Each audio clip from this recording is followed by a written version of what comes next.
معاملہ مزید الجھ گیا۔ سینئر صحافی حامد میر اپنے تازہ کالم میں لکھتے ہیں، تمام رات قیامت کا انتظار کیا، پھر صبح ہوئی۔ انتخابات کی تاریخ کے متعلق سپریم کورٹ کے اس خود نوٹس کیس کا فیصلہ سامنے آیا تو حضرت داغ دہلوی یاد آئے، جنہوں نے فرمایا تھا، غضب کیا تیرے وعدے پہ اعتبار کیا۔ جب چیف جسٹس عمر عطا بندیال نے 3-2 سے فیصلے کا اعلان کیا تو ان کی عدالت میں پچھلی نشستوں پر موجود ایک ستم ظریف قسم کے بزرگ وکیل آس پاس موجود ساتھیوں کو میر تقی میر کا یہ شعر سنا رہے تھے، پھرتے ہیں میر خوار کوئی پوچھتا نہیں، اس عاشقی میں عزت سادات بھی گئی۔ وکیل صاحب میر تقی میر کی زبان میں یہ فرما رہے تھے کہ چیف جسٹس صاحب نے آئین پاکستان کو بچانے کا دعویٰ کیا تھا، لیکن آئین کو بچاتے بچاتے اپنے ادارے کی عزت کو مار بیٹھے۔ سپریم کورٹ کا فیصلہ پیچھے رہ گیا اور اس ادارے کے جج صاحبان کے اختلافات آگے نکل گئے۔ چیف جسٹس صاحب نے از خود نوٹس کی سماعت کے لیے 9 رکنی بینچ بنایا تھا۔ سماعت شروع ہوئی تو بینچ میں سے 4 جج نکل گئے۔ یہ ایک غیر معمولی واقعہ تھا۔ کیس کی سماعت 5 رکنی بینچ نے کی۔ اس دوران ایک دوسری بینچ میں موجود جسٹس قاضی فائز عیسیٰ اور جسٹس یحییٰ آفریدی نے سپریم کورٹ کے رجسٹرار پر منمانی اور قواعد کی خلاف ورزی کے الزام لگا کر دراصل چیف جسٹس پر عدم اعتماد کر دیا۔ عدلیہ کے اس اعلیٰ ترین ادارے میں ججوں کی تقسیم کوئی نئی بات نہیں ہے۔ یہ تقسیم 2019 میں بھی سامنے آئی تھی، جب عمران خان کی حکومت کی طرف سے صدر عارف علوی کو جسٹس قاضی فائز عیسیٰ کے خلاف ایک ریفرنس بھیجا گیا اور انہوں نے بغیر سوچے سمجھے یہ ریفرنس سپریم جوڈیشل کونسل کو بھیج دیا۔ اس ریفرنس کی سماعت کے دوران سپریم کورٹ کے جج صاحبان میں تقسیم پیدا ہوئی اور اس تقسیم کے باوجود ریفرنس مسترد ہو گیا۔ صدر عارف علوی اور عمران خان دونوں کو منہ کی کھانی پڑی۔ پھر شہباز شریف وزیر اعظم بنے اور ججز کی تقرری کے کمیشن میں سپریم کورٹ کے جج صاحبان ایک دوسرے کے آمنے سامنے آ گئے۔ جج صاحبان کو چاہیے تھا کہ آپس میں مل بیٹھ کر اپنے اختلافات کا خاتمہ کرتے، لیکن اس دوران ان پر کچھ سیاستدانوں کے سہولت کار ہونے کا الزام لگنے لگا۔ یہ الزام وہ لگا رہے ہیں جو ماضی میں ایک دوسرے کے خلاف ججوں کو استعمال کرتے رہے اور آج عمران خان کے پیدا کردہ حالات کے جبر نے انہیں بادل ناخواستہ ایک ہی صف میں کھڑا کر دیا ہے، لیکن یہ صف بھی ٹوٹتی دکھائی دیتی ہے۔ شہباز شریف کی کنفیوز حکومت کو یہ سمجھ نہیں آ رہی کہ جب عدلیہ کے جج آپس میں لڑتے ہیں تو سیاسی حکومت مضبوط نہیں بلکہ پہلے سے بھی زیادہ کمزور ہو جاتی ہے، اور کچھ نہیں تو 1997 کے تجربے سے سیکھ لیں۔ 1997 میں نواز شریف بھاری اکثریت سے وزیر اعظم بنے تھے۔ طاقت کے نشے میں انہوں نے اس وقت کے چیف جسٹس سجاد علی شاہ کو سبق سکھانے کی کوشش کی۔ پہلے سپریم کورٹ پر حملہ کیا اور پھر ججوں کو تقسیم کر کے سجاد علی شاہ کے خلاف ایک بینچ بنوا دیا۔ سپریم کورٹ کے جج صاحبان ایک دوسرے کے خلاف فیصلے دیتے رہے اور ان فیصلوں کو معطل کرتے رہے۔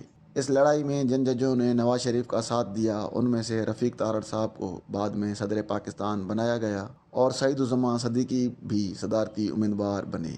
چیف جسٹس کو زیر کرنے کے بعد نواز شریف نے آرمی چیف جنرل جہانگیر کرامت کو فارغ کیا اور پھر ان کی آنکھوں پر ایسی پٹی بندھی کہ انہوں نے جنرل پرویز مشرف کو آرمی چیف بنا دیا۔ اسی مشرف نے نواز شریف کو 1999 میں فارغ کیا تو عدلیہ اتنی کمزور ہو چکی تھی کہ ایک ڈکٹیٹر کے سامنے کھڑی نہ ہو سکی۔ آج شہباز شریف وزیر اعظم ہیں، لیکن سب جانتے ہیں کہ حکومت کے اہم فیصلے نواز شریف کرتے ہیں۔